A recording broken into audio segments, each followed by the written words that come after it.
السلام عليكم، كي دايرين؟ لاباس عليكم؟ كي دايرين مع الصحه؟ مزيانين؟ نتمنى تكونوا بخير وعلى خير وفي صحه جيده. اليوم جيتكم واحد الفيديو جديد، نوجد معكم واحد التحليه او كيكه.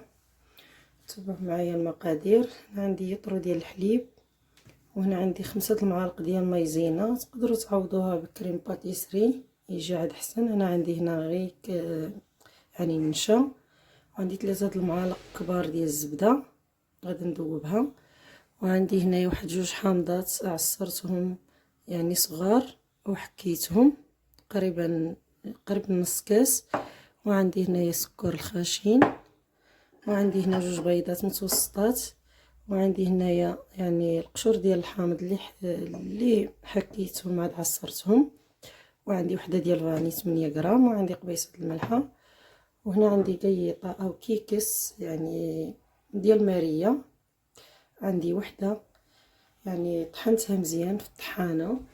يعني هاد الكيكس هذا يعني العادي. صافي دابا غادي نبدا معكم.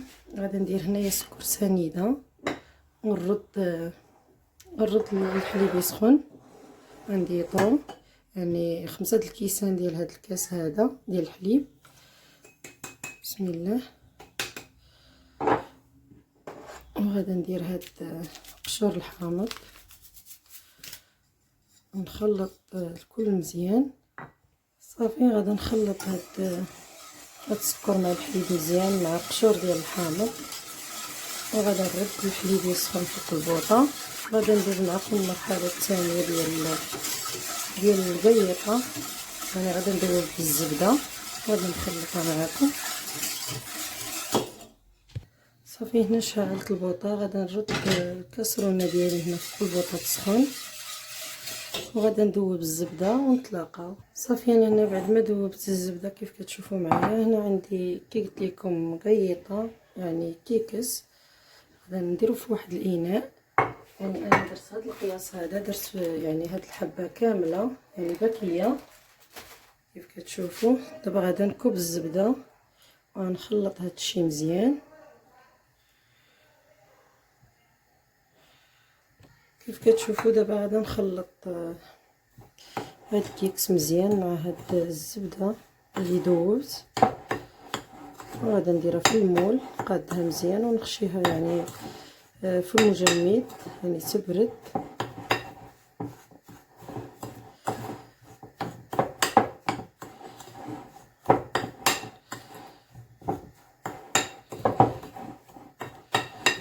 هاد التحليه او كيكه راه كتجي رائعه. يتابعوا معايا الطريقه ديالها، راه سهله.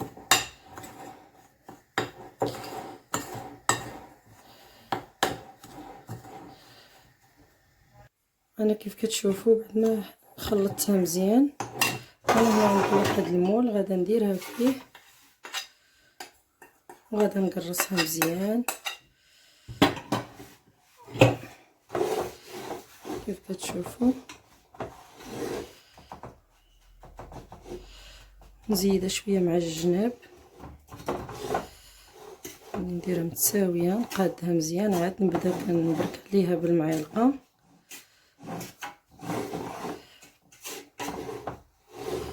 باش تجي مقاده.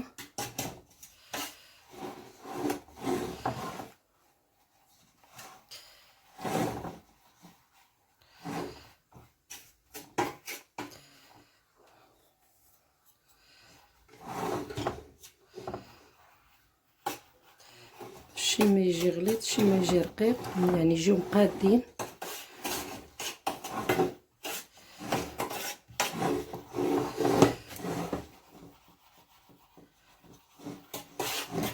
صافي وغادي نبرك عليها مزيان.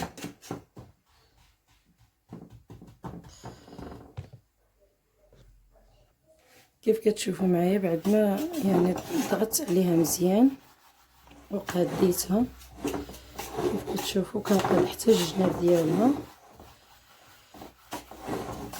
دابا غادي نخشيها للمجمد ونتلاقى معكم بعد ما نحضر معكم الكريمه ديالها. صافي انا هنا غادي نوجد معكم يعني الكريمه ديال الكيك. بسم الله. عندي 2 بيضات بعد ما غسلتهم، وعندي قبيصه ديال الملح،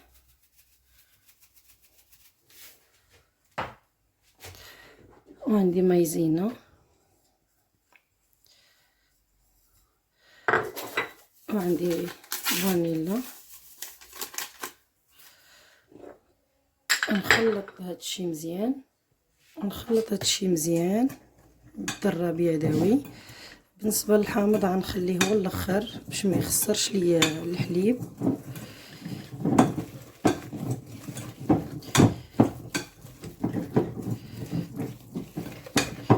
ضربهم مزيان، عاد نكب عليهم يعني الحليب اللي سخنت باش ما يخسرش ليا البيض.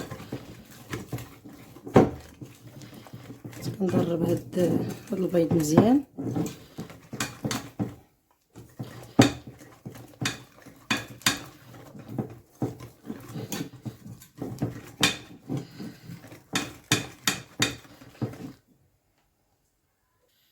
كيف كتشوفوا بعد ما خلطت البيض مع مايزينا مزيان مع شويه الملح وفانيليا فاني، دابا غادا نبقى نزيد الحليب شويه بشويه وانايا كنخلط، يعني ما نوقفش من التحريك على حساب البيض باش ما يخسرش.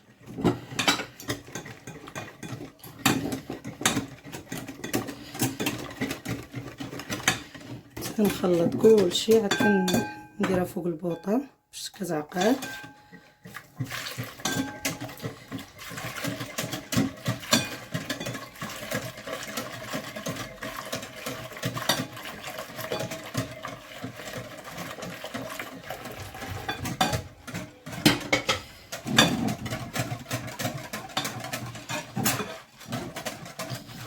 كيف كتشوفوا كلشي خلطته مزيان. دابا غادا نديرها نرجعها في الكاسرونه وغادا نديرها فوق البوطه.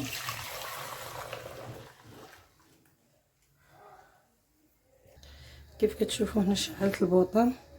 هنا غادي نحط الكاسرونه وما نحبش من التحريك الا ما تعقد ليا الكريمه.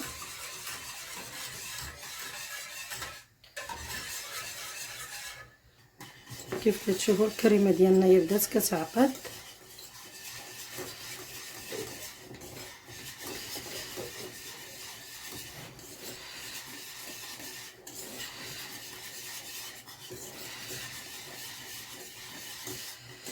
كيف كتشوفوا القوام اللي جات عليه.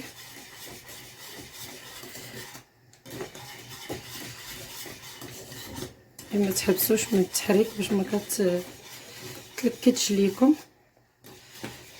صافي انا هنا غادا نطفي البوطه.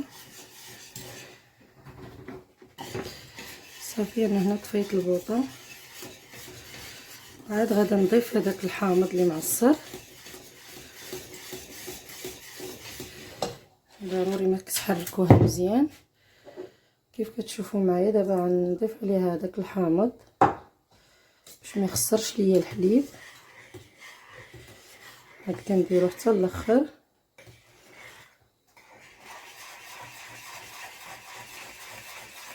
مزيان غادا نخلطها.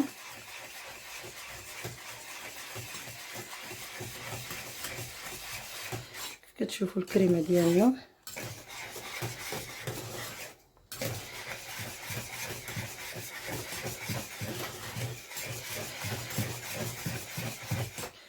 كتجي ملسه وكتجي رائعه. كتشوفوا معايا الحامض ديما تخليوه هو الاخر باش ما يخسرش لكم الحليب.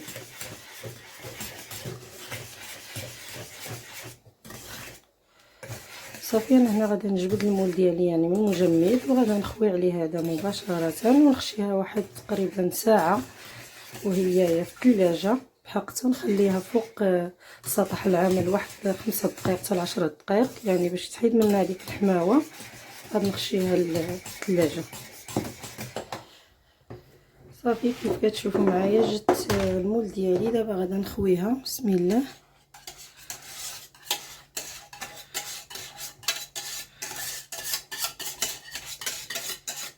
كلشي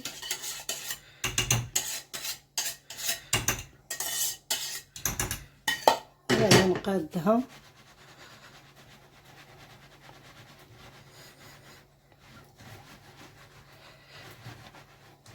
تجي لي مقاده مزيان من الوجه ديالها.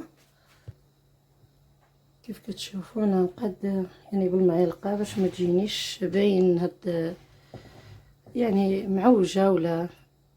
كيف كتشوفوا انا هنا قاديتها بالمعلقه.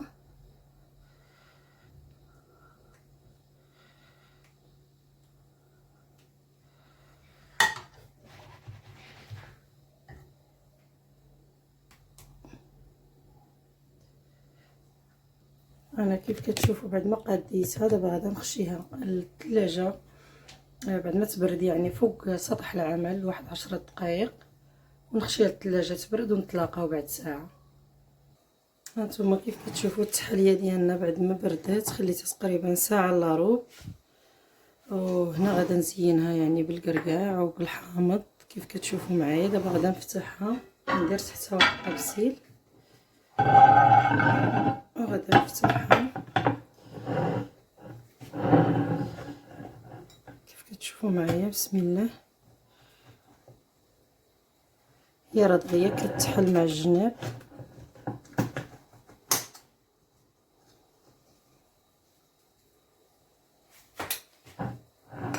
شوفوا كيفاش جات رائعه.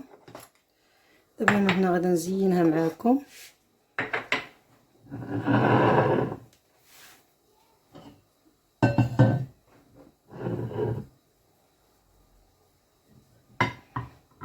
نزينها معكم بالحامض وبالقرقاع بسم الله. التزيين كيبقى كل واحد والتزيين ديالو.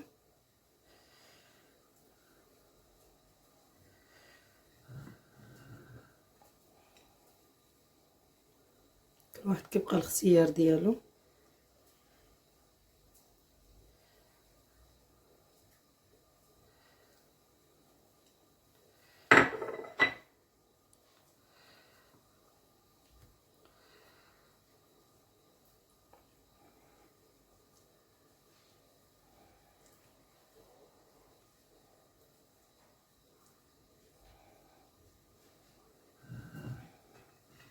نتوما كيف كتشوفوا بعد ما قاديت الحامض دابا غادي نقادها ندير لها القرقاع بسم الله. نديرو مع الجناب كتلاحظوا معايا نديها كامله يعني بالقرقاع مع الجناب.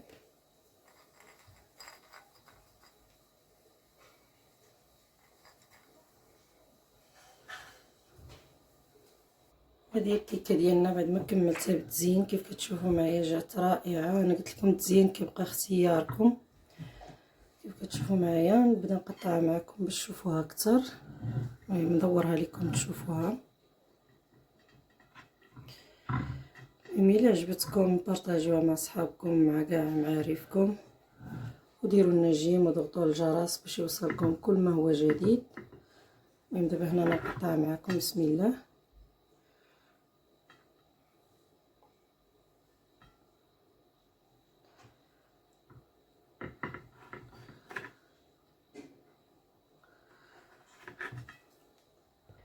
المهم كيف كتشوفوا معايا انا بعد ما قطعتها غادا نوريها لكم عاد اكثر.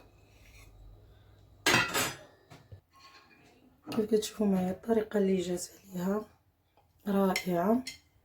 نتمنى تجربوها راه غادا تعجبكم. كيف كتشوفوا جات غزاله هاد التحليه هادي. الا عجبتكم بارطاجيوها مع صحابكم وديروا لنا جيم وضغطوا الجرس باش يوصلكم كل ما هو جديد. وبسلامه عليكم.